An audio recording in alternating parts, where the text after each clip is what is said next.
So a really common question to get asked about legato playing from a gear perspective is what action do you prefer, what truss rod relief do you like, what strings do you use, etc. But one of the biggest things for me in my mind actually has come, the more I think about it, is the actual shape and profile of the neck as relates to the left hand thumb position and left hand placement technique that I prefer and use. And so that's also been informed, well, it has informed the choice of guitars I've had over the last, I would say, 10 years. And it's also made me look back and think a little differently on the choices I've made with the guitars that I've had in my younger years as a kid and in my 20s. So of course there is no right or wrong answer to this. Of course there is no best neck profile for legato playing. This is obviously a preference choice. However, what I am going to do is kind of talk through my choices and the reasoning behind my choices and preferences based on like what I'm doing with my left hand technique and then why I think that works with certain neck profiles. I'm thinking of doing this anyway, but then very recently my good friend and amazing guitar player, YouTuber, John Nathan Cordy, has been having a bit of an issue with his left hand on his new Nacho guitar, his Nacho Telly. It's got a very strong V-neck. So we were chatting a lot about this guitar that he's got, he's playing on it. I don't know if he said it's exactly a pain, but he can feel something's not right in his left hand since he's got the Nacho. And he was asking my thoughts on the neck profiles, my hand placement. And I just thought I'd talk about that today and kind of look at my own playing with some different camera angles and just give you some thoughts on my idealized setup and scenario. So to kind of put some of these thoughts into action, I asked John to send me the exact backing track he was using in his video, and I thought I would then record myself from different angles as well, improvising over the same track, and just to sort of look at what's going on with my left hand thumb. Try to not overthink it, so I tried to do it. It was very much a first take, but I was trying to not overthink it and sort of do anything different to what I normally would, just so I could sort of look through and analyze and kind of think about what's going on in my hand. I've still got this setup behind me here with this camera as I had from the intro jam playing, so you can see this this left hand here. There's a little bit of flame on this neck. We've got this angle here where you can kind of see some of the underside of the palm as well, which is going to be useful. You can also see the most important star of the show there. So the neck carves and profiles that I've ended up really liking on my guitars has been driven by, influenced by where I place my left hand thumb for the technique that I prefer in terms of legato playing. So that's my default home state, if you like, how I feel. And this is very influenced, I think, or very similar at least to the kind of classical guitar position, where basically the pad of the thumb is kind of placed vertically upright, and it's kind of just supporting, it's allowing you to support the hand and allowing the fingers to do the work, and the hand actually having very, very little movement if possible for the legato stuff. Obviously when I'm doing like phrases and bluesy bends and chordal things, you'll have seen in the intro improvisation where my hand is moving, but the moment I'm going into like the 2 or 3, 4 notes per string legato phrases, my thumb kind of jumps down, it's to the middle of the neck here, and then it's like a guide, and it moves with my hand, trying to not let it get left behind in doing this kind of movement whilst I'm doing the faster phrases. And I find that is really, really important for that technique, allowing me to sort of focus on the individual finger movements playing in time and, you know, being controlling with the subdivisions. So because of this thumb placement, a flatter area of the neck I've found over the years is a much more comfortable and a much more appropriate sort of carve for this type of playing. So if you've ever played a classical guitar, you know, they're obviously very wide necks, the ultra flat, you know, fretboards, and then also the back of the necks are often like there's a flat, almost a flat part. So if I'm playing in my default state with the thumb in this position, then you can see even from the back here that as my fingers are moving and that even as the hand's moving, the thumb is kind of following it and is acting as a guide, and there's not loads of extra excess movement in the hand whilst the fingers are doing the work. I'm trying to allow the fingers to do the work and not the thumb and the hand. And that allows also to keep a lot of relaxation, reduces the tension, and allows to sort of play for longer without sort of cramping up, without tensing. And it's this profile on the neck here, this flatter part, that I think encourages that more. Now, this guitar in particular, this is my custom David Beebe Models Roadmaster Classic here. The neck carve on this with Fibenare was like a sort of like a journey. So we started off with my first erotic guitar, and it was very, very lovely neck carve, but it was a little bit more traditional C. The second Roadmaster, the sort of Super Strat, my other sort of real favourite guitar, that was a little bit of a flatter. And then as we got to this one, this was the kind of real one where I put a lot of time into the kind of design and thought process. This is where it was absolutely nailed. So then this guitar is pretty much perfect from a neck carve perspective.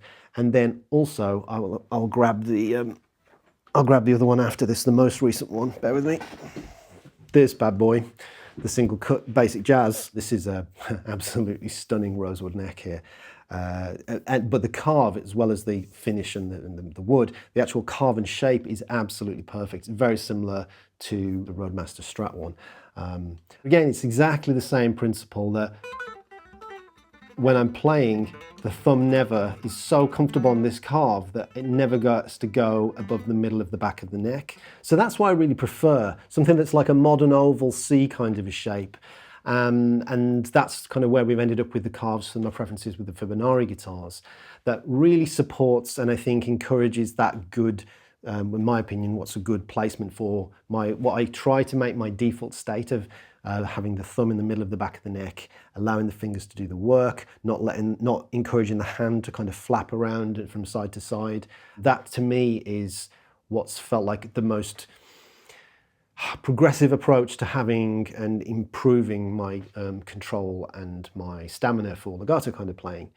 Now onto some other guitars here, and so I'm just going to grab a different brand. So this is a achey Springfield, and this is really interesting because immediately I can feel that this is there's much more of a V to this. Even though this is described on the hang tags as like a C, there's a real kind of like apex to it, where it's a little bit harder on this type of guitar for me to get comfortable with my thumb placed in the middle of the neck. This kind of guitar encourages more of this playing, the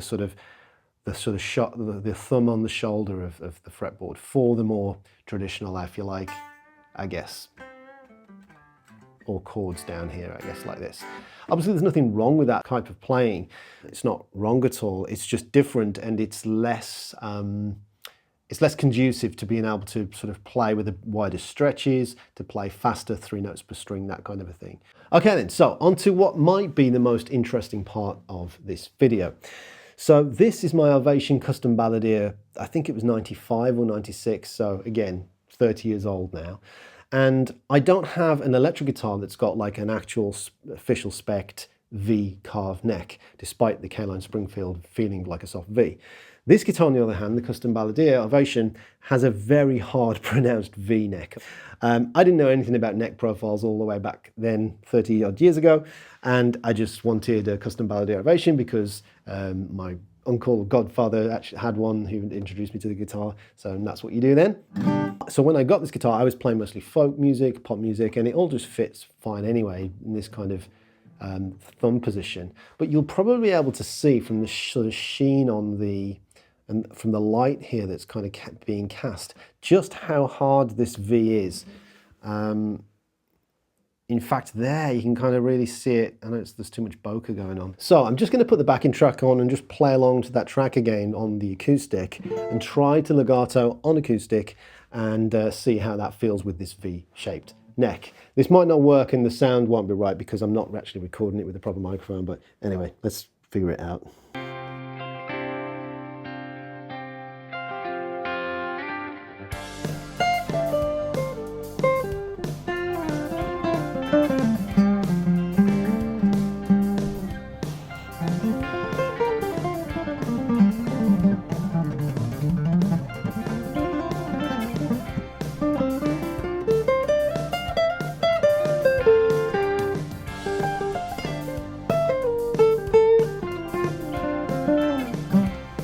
So it's really hard for lots of reasons. Obviously it's an acoustic, but in general that shouldn't be a problem if I was warmed up and everything, given that sort of type of legato technique playing. However, what makes it so difficult on this guitar really is the neck, and I'm definitely feeling like I'm wanting to hop either side of the apex onto either shoulder. So I find that I've either got to be down underneath that sheen, that crease of it, which is too low really, especially when you're sort of coming down towards the lower strings. So there, where it needs to be in the middle, it's right on the point. It's like a pointy apex sticking into the flat part of the thumb. And it's just an uncomfortable thing. So what I think I'd end up doing is, like I think John was, is doing this, like shifting either side of it, playing like this. And that is like kryptonite then for my feel and time.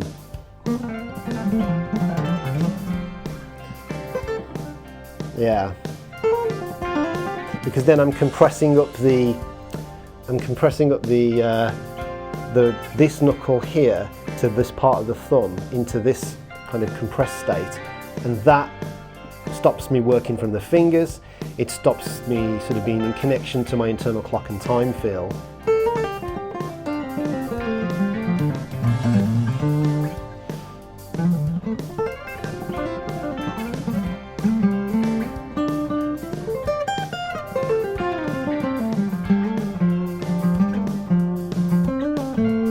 And I still really love this guitar. I think it's a great guitar. It's obviously an odd, quirky one with the bowl back and the carbon fiber and all that stuff, but it's sentimental reasons at least. And it's definitely worn in. So it's not to say that a V-neck is not a good neck if you like V-necks and they work for your style of playing. That's absolutely fine. I'm just wanting to think out loud and give my reasoning, I think, as to why they don't work and they're uncomfortable for my type of playing. And as kind of John and I were going back and forth chatting about this, maybe it's kind of the issue where he's kind of running into is because when you watch his videos back to back where he's playing on the V and then on the C-shaped necks, on the C necks it's way more stable, the thumb. It's kind of like he's playing from the fingers as opposed to the hand. That's where it comes across as, and after then going back and watching myself as well, it seems to be the case, and I'm definitely wanting to do that. I'm wanting to kind of hop around up and down over the hill, over the apex of the V in order to kind of make it comfortable. But that, if I go down below it, it's sort of too low to get down to the lower strings like this. I would never play with my thumb this low under the middle of the neck to play the low strings. It would be here. But then at the same time, you know, I would never want to be sort of playing high things, playing on the high strings with my thumb up here like this, compressing in the hand. And keeping your thumb in the middle, in the appropriate place on a V-neck is, to me, to my hands and my senses, just not comfortable. Not making an assessment or a judgment either way as to whether it's the V-neck that's kind of introducing any kind of hand aches or quirks. I'm not a health professional, it's not for me to say. Just kind of thinking about what's comfortable or not and appropriate for the physicality of the techniques that I'm kind of playing a lot. Okay, so maybe some of you found that interesting. This to me was like just one of those things I wanted to look back at my own technique, look back at my history, analyze my playing, etc. from a different standpoint, literally from a different angle, and think about how it relates to the choices I've made with the guitars that I've had over the years. And I think I'm going to do more. This is kind of kicking off the series in a different way to what I was imagining initially, but it's sort of related. So this is the official kickoff of this mini-series where I'm going to be sort of looking back at my playing, kind of asking the question like, am I getting better? Like, am I stagnating? Am I getting worse? And maybe you can let me know in the comments as well what you think. I think I'll transcribe and write out the opening intro improvisation, or at least some of it. I'll stick that up on the Patreon.